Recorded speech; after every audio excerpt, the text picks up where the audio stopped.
Welcome to Life Stories, where we share heartfelt tales that inspire and move us.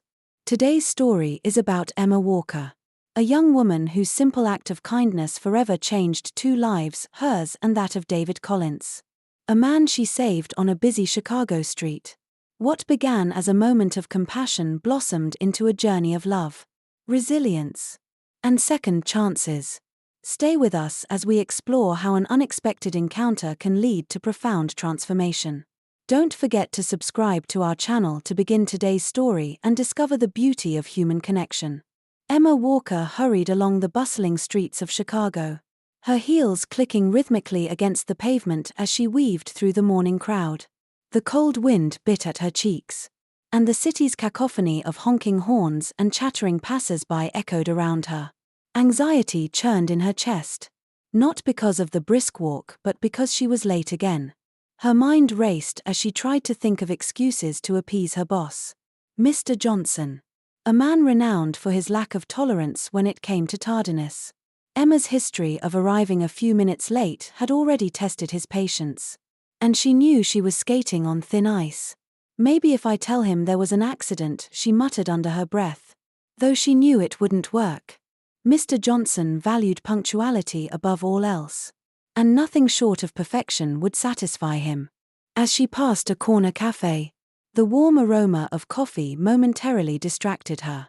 Her stomach growled, a reminder that she had skipped breakfast in her rush. For a second, she hesitated, staring at the inviting glass doors. "I can't afford this," she whispered, shaking her head, but as if propelled by some unseen force. Her feet carried her inside, the familiar smell of freshly brewed coffee and the sight of Linda, the cheerful barista, brought a momentary reprieve. "The usual." "Linda," Emma called, flashing a quick smile. "And make it fast, please." Linda, already familiar with Emma's morning chaos, nodded knowingly. "In a hurry today." "Her," she said with a sympathetic smile as she prepared the order. "You have no idea," Emma replied, her mind already spiraling back to her predicament with Mr. Johnson. When Linda handed her the coffee, she added, "It's on the house today. You look like you could use a break." Grateful, Emma gave a quick thanks and rushed back out onto the street, clutching the steaming cup. The city's chaos enveloped her once more, but this time her pace slowed as she sipped the hot coffee, letting it calm her nerves. That was when she noticed him, a well-dressed man, his dark suit immaculate yet slightly disheveled. His gait was uneven, his steps staggered as though he was losing control. Emma's heart skipped a beat. Something was wrong. The man stopped, leaning heavily against the wall of a nearby building. His face was ashen, his expression a mix of confusion and pain. No one else seemed to notice. The crowd moved around him, their lives too busy to pause. Emma, however, felt a sharp pull in her chest. Instinct overruled hesitation. "Sir," she called, her voice trembling as she approached. "Are you okay?" The man turned his head toward her, but his eyes seemed unfocused. He mumbled something incoherent before his knees buckled, and he began to collapse. Emma lunged forward, her arms outstretched to catch him. The weight of his body nearly overwhelmed her, but she managed to ease him to the ground, cradling his head to prevent it from hitting the pavement. "Someone help," she shouted, her voice breaking. Her gaze darted around, but the onlookers simply stared, frozen in their tracks. Fumbling with her phone, Emma dialed 911. "A man's collapsed," she said hurriedly to the operator, her voice trembling. "He's unconscious but breathing, barely. Please send an ambulance." The operator's calm, professional tone steadied her as she relayed the location. Hanging up, Emma knelt beside the man. His breathing was shallow, his skin clammy. "It's going to be okay," she murmured, though her own fear threatened to overwhelm her. The distant wail of sirens brought a surge of relief. Paramedics arrived swiftly, their movements efficient and precise. One of them checked the man's vitals while another turned to Emma. "You did well," he said. "It's a heart attack. We'll take him from here." I want to come with him," Emma blurted, surprising even herself. The paramedic hesitated but nodded, seeing the resolve in her eyes. Inside the ambulance, the atmosphere was tense. The paramedics worked tirelessly, attaching monitors and administering medication. Emma sat in the corner, her eyes fixed on the man's pale face. A strange sensation filled her, a mix of worry, hope, and a deep need to see him pull through. At the hospital, the man, whose ID identified him as David Collins, was whisked away into the emergency room. Emma stood in the sterile hallway, feeling the weight of the morning settle over her. Everything had happened so fast, yet it felt like time had stretched into an eternity. When she finally glanced at her watch, reality hit her. 3 hours late. She knew what awaited her at the office. Still, as she left the hospital, a nagging question lingered in her mind: had she made the right choice? The taxi ride to work was a blur. Emma rehearsed explanations in her head, but none seemed adequate. When she arrived, the secretary, Amy, rushed to meet her, her expression a mixture of worry and pity. "Emma, where have you been? Mr. Johnson is furious," Amy whispered. Before Emma could respond, Amy added, "He's waiting for you. It's bad." Emma squared her shoulders and walked to his office, her palms clammy with nerves. She knocked hesitantly. "Come in," came the sharp response. The moment she stepped inside, she was met with Mr. Johnson's cold stare. 3 hours late. "Miss Walker," he said, his voice taut with anger. "On a critical day." Emma swallowed hard. I helped a man who had a heart attack," she began, her voice faltering. "I called an ambulance and went with him to the hospital." "A heart attack?" Johnson interrupted, his tone dripping with disbelief. "How convenient. While you were playing hero. The company nearly lost $1 million contract because you weren't here to do your job." Emma's heart sank. "He could have died," she said softly, trying to convey the gravity of the situation. "And this company could have suffered irreparable damage because of your irresponsibility," he barked. "I can't keep someone like that on my team." The words hit Emma like a punch to the gut. "Are you firing me?" she asked, her voice barely above a whisper. "Exactly," Johnson said without hesitation. "Pack your things and leave." Emma left his office in a daze. The reality of what had just happened began to sink in as she gathered her belongings. Each item she placed in the box felt like a reminder of her failure, not just as an employee but as someone who had tried to do the right thing and suffered for it. As she stepped outside, the city's relentless pace continued around her. Indifferent to her loss, she looked up at the skyline, feeling a mix of despair and quiet resolve. Deep down, she knew she had made the right choice, even if it had cost her everything. In that moment, Emma realized that sometimes life's most profound lessons come from the most unexpected places. The next morning, Emma Walker woke up to the gray light of a Chicago winter filtering through her apartment window. The small space, usually her haven, now felt cold and suffocating. The events of the previous day replayed in her mind: the man's collapse, the ambulance ride, Mr. Johnson's anger, and the crushing moment when she was fired. Her stomach twisted as the weight of her new reality settled in. She was jobless in one of the most competitive cities in the country. Rent was due in 2 weeks, and her savings wouldn't last much longer. Yet, in the midst of her worries, a single thought stood out: what happened to the man she had helped? His face, pale and etched with pain, lingered in her memory. She hadn't even known his name until the paramedics called him David Collins during the ambulance ride. Something about his vulnerability had struck a chord deep within her. He was a stranger. Yet Emma couldn't shake the feeling that she needed to know if he was okay. Before she could talk herself out of it, Emma found herself dialing the hospital's reception. "Good morning," she began, her voice tentative. "I'm calling to check on a patient brought in yesterday. David Collins. Is there any update on his condition?" The receptionist's voice was kind but matter-of-fact. Mr. Collins is stable but still in the ICU. He's unconscious at the moment. But his condition isn't worsening. Emma exhaled, relief mingling with a strange sense of responsibility. Thank you, she murmured. Hanging up. She stared at the phone for a moment, then made a decision she didn't fully understand. Grabbing her coat, she left her apartment and headed to the hospital. The biting wind and bustling streets seemed less harsh as she approached St. Michael's Hospital. Inside, the sterile scent and fluorescent lights were both intimidating and oddly calming. Emma hesitated at the reception desk, feeling foolish for coming without a clear reason. Still, something compelled her forward. I was here yesterday with Mr. Collins, she told the receptionist. Can I visit him? The receptionist raised an eyebrow but checked the records. Room 305. But he's still unconscious, she added as if to dissuade Emma. I understand. Emma replied. Thank you. Walking down the hallway, Emma felt her heart pound. She wasn't sure what she expected to find. But when she stepped into room 305, a wave of quietness washed over her. Machines beeped rhythmically, monitoring David's heart rate and breathing.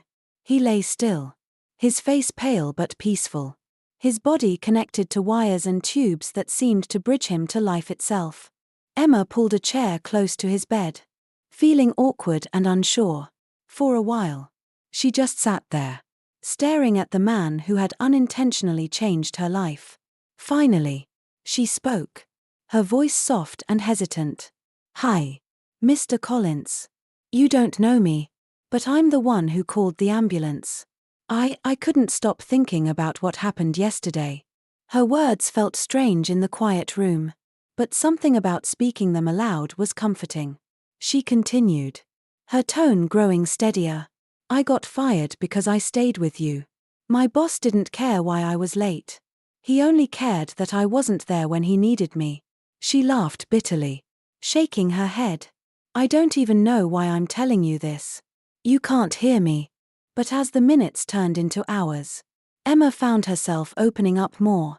She talked about her fear of not finding another job, her doubts about living in a city where compassion seemed to be a weakness, and the nagging question of whether she had made the right decision.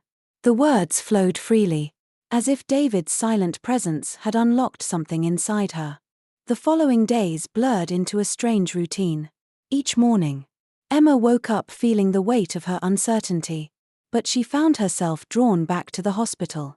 She spent hours in room 305, speaking to David about her fears, frustrations, and dreams. The nurses began to recognize her, their expressions shifting from skepticism to quiet understanding. Most people don't stay, one of them commented one day as she refilled David's four. They call once or twice, then move on. But you're here every day. Emma shrugged, feeling self-conscious. I don't know why I keep coming back. It's not like he knows I'm here. The nurse smiled gently. You'd be surprised. Sometimes, people in his condition can hear more than we think.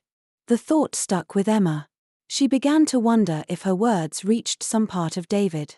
If her presence brought him comfort in the same way his stillness eased her own turmoil. One day, as she sat by his bedside, Emma found herself saying, You've become my anchor. You know, I lost my job, my sense of direction, and honestly, my faith in people. But somehow, sitting here with you makes everything feel a little less overwhelming. Her voice cracked, and she wiped away an unexpected tear. You're probably tired of hearing me ramble, she joked, trying to lighten the mood. If you wake up, I promise I'll stop. Still, David remained motionless, his breath steady but shallow. Emma sighed and leaned back in her chair, staring at the machines that seemed to do all the living for him. Despite the silence, she felt a strange peace, a connection that defied logic or explanation. As the days passed, Emma's visits to the hospital became the one constant in her otherwise uncertain life. She still had no job, no clear plan for the future, but she felt a quiet sense of purpose. It was as if, in caring for someone else, She had rediscovered a part of herself she thought had been lost. Emma Walker's days continued in the same rhythm. Her mornings beginning with uncertainty and ending with quiet conversations in room 305. Over time, her connection to David Collins deepened. Even though he remained unconscious, speaking to him felt oddly natural, like confiding in an old friend who never judged or interrupted. The sterile hospital room had become a sanctuary where she could lay bare her fears, her regrets, and her hopes. But everything changed on a brisk Friday morning. The hospital halls were busier than usual, nurses and doctors moving with purpose. Emma arrived, her heart heavy as always, and made her way to room 305. She hesitated at the door, her hand hovering over the handle. Something felt different, though she couldn't quite place it. When she finally stepped inside, the sight before her stopped her in her tracks. David was stirring. His fingers twitched slightly, and his eyelids fluttered as though he were fighting to wake from a deep sleep. Emma's heart leapt into her throat. A nurse bustled in behind her and gasped softly, "Oh my goodness. He's waking up," she said. Rushing to David's bedside, she began checking his vitals, her movements efficient but tinged with excitement. "Mr. Collins, can you hear me?" David's lips parted, and a raspy sound escaped his first attempt at speech. His eyes opened slowly, squinting against the harsh fluorescent lights.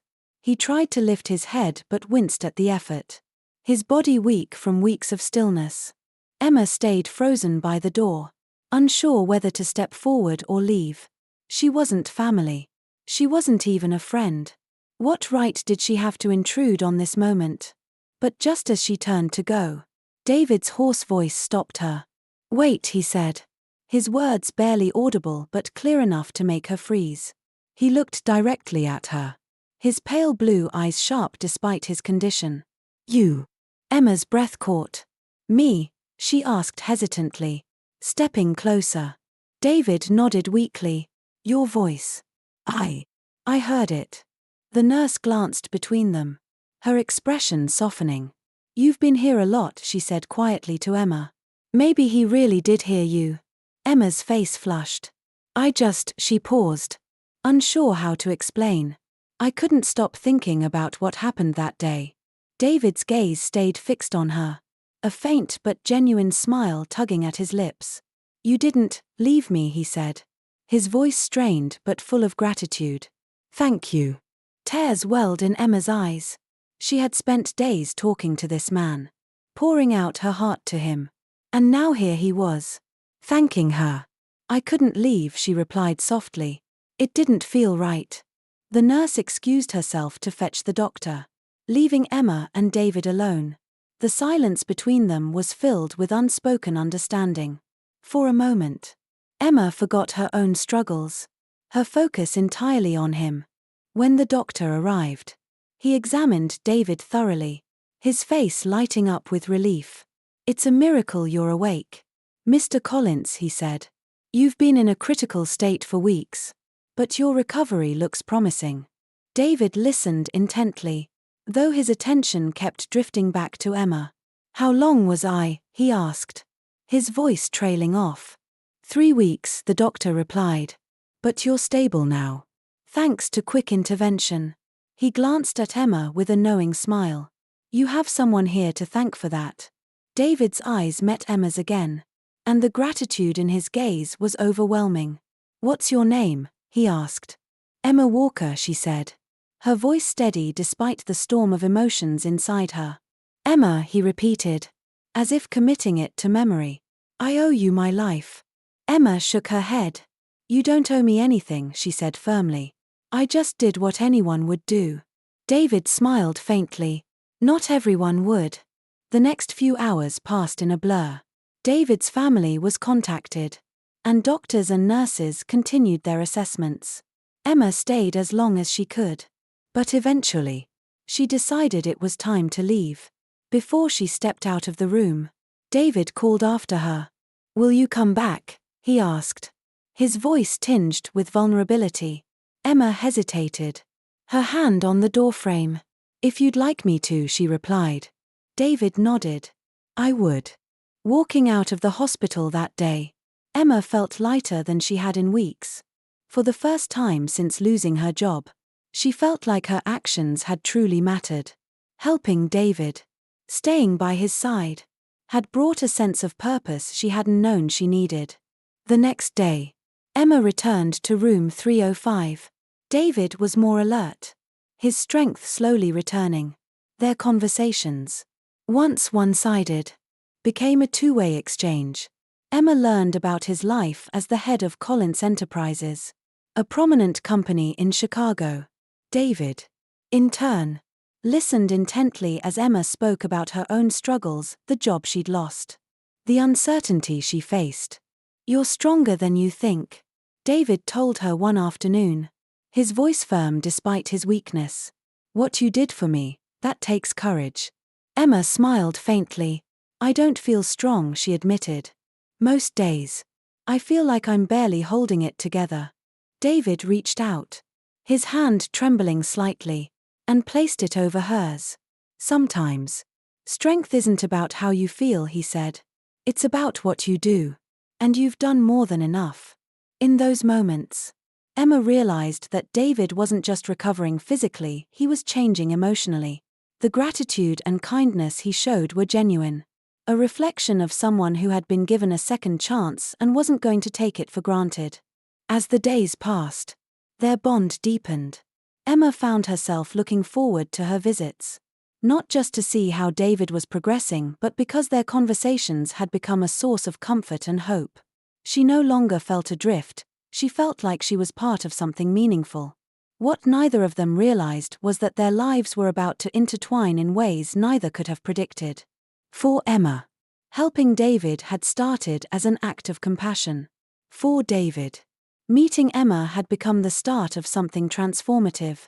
Days turned into weeks, and David Collins's recovery progressed steadily.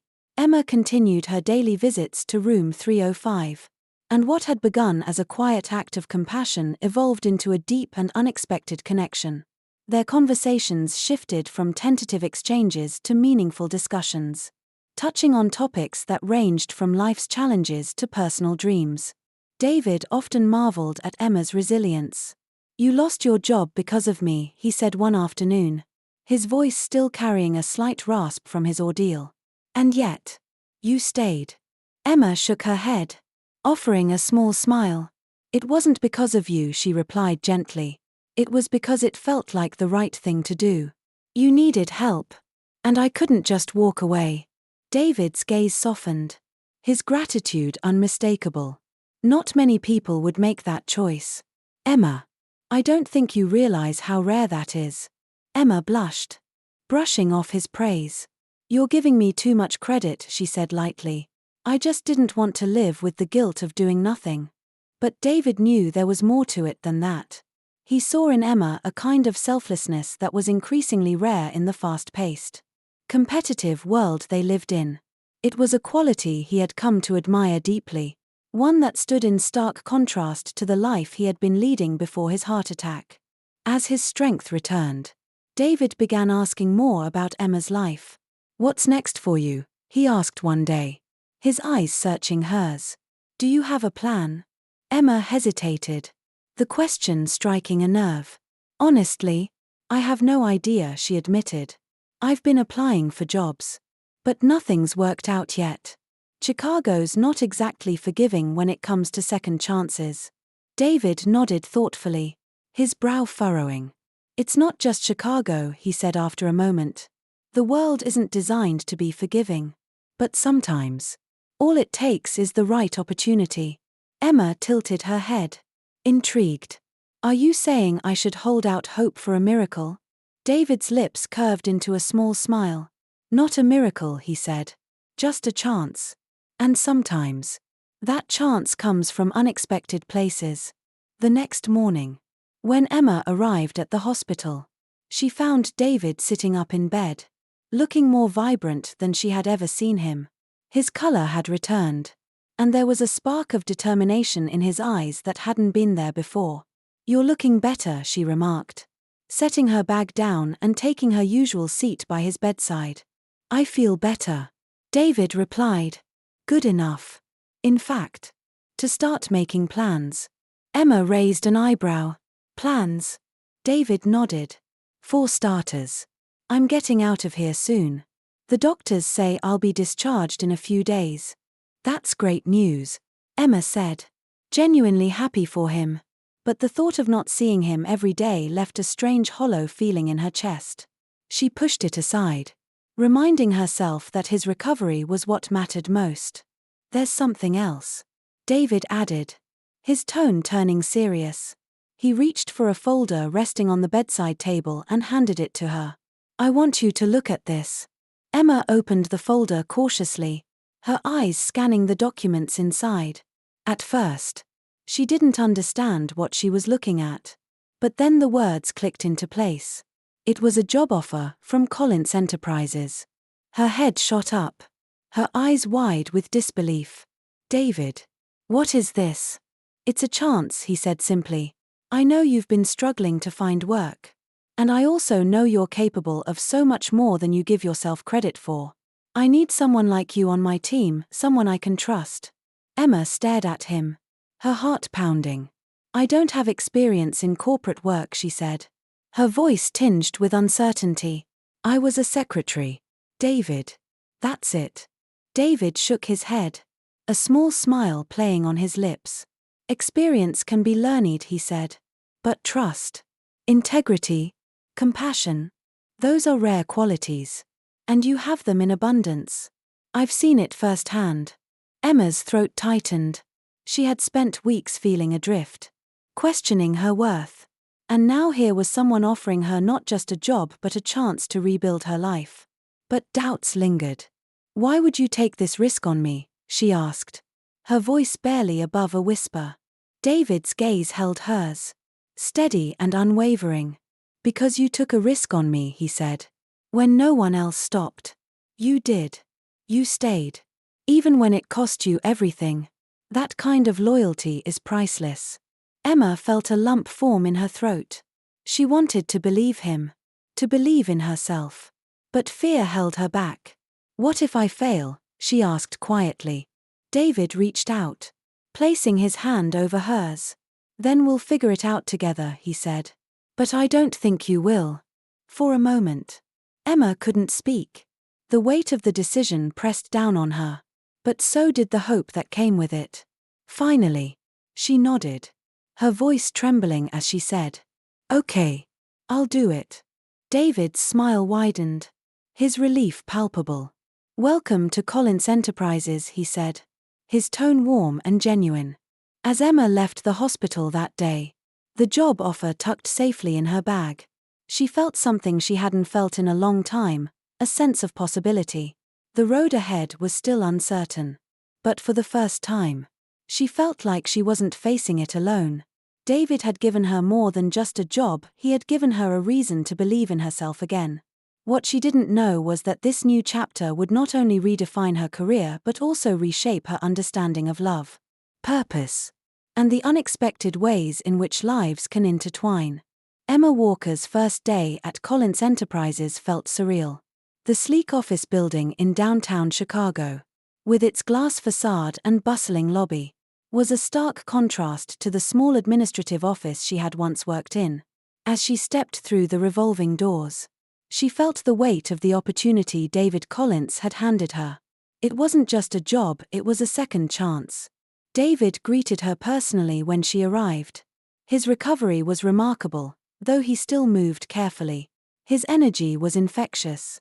"Welcome aboard," he said with a warm smile, his handshake firm.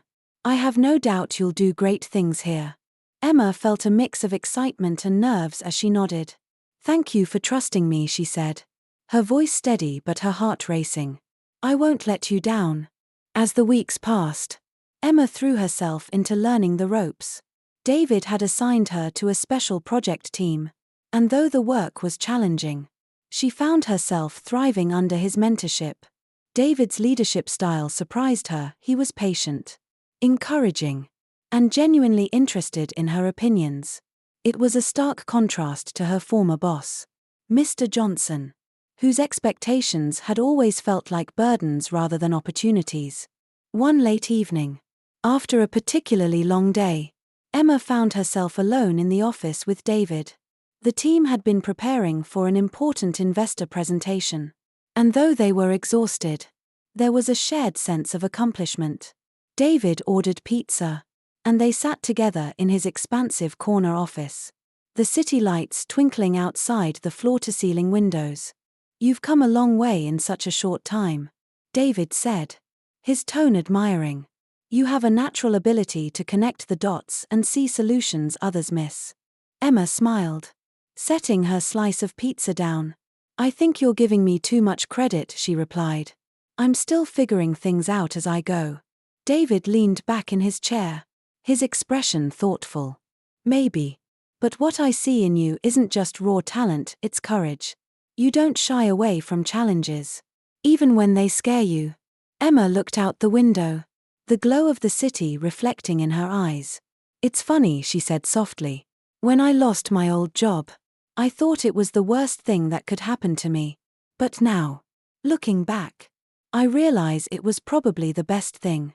If I hadn't been there that day, if I hadn't stopped to help you, I don't know where I'd be." David's gaze lingered on her, his expression unreadable. After a moment, he spoke. "I've thought about that day a lot," he admitted. "About how close I came to losing everything. You didn't just save my life, Emma. You made me see it differently." Emma turned to him, her brow furrowed.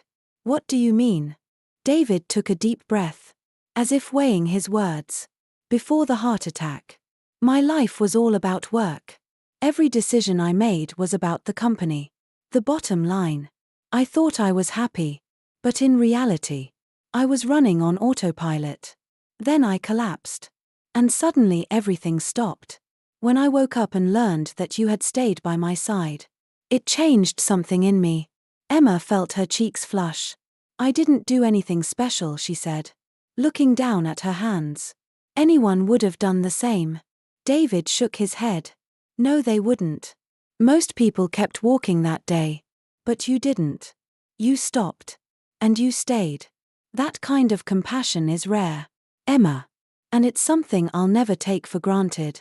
The room fell quiet, the hum of the city below filling the space. Emma felt a swell of emotion she couldn't quite name, a mix of gratitude, vulnerability, and something deeper. For weeks, she had thought of David as the man she had helped, the man whose life she had saved. But now, she realized, he had saved her, too, in a way she hadn't expected. David cleared his throat, his voice softer now. "There's something I need to say," he began, his eyes meeting hers. "And I hope you'll hear me out." Emma's heart skipped a beat. "What is it?" David hesitated for a moment, then spoke with quiet conviction. "I've fallen in love with you, Emma." The words hung in the air, their weight sinking into the space between them. Emma's breath caught, her mind racing. She looked at David, his expression open and unguarded, and saw not the polished CEO she had come to know but the man she had met on that cold Chicago morning, the man who had been vulnerable, scared, and utterly human. "I know this might seem sudden," David continued, his tone earnest, "and I don't expect you to feel the same way. But I needed you to know. You've changed my life, Emma, in more ways than I can explain." Emma swallowed hard, her emotions swirling.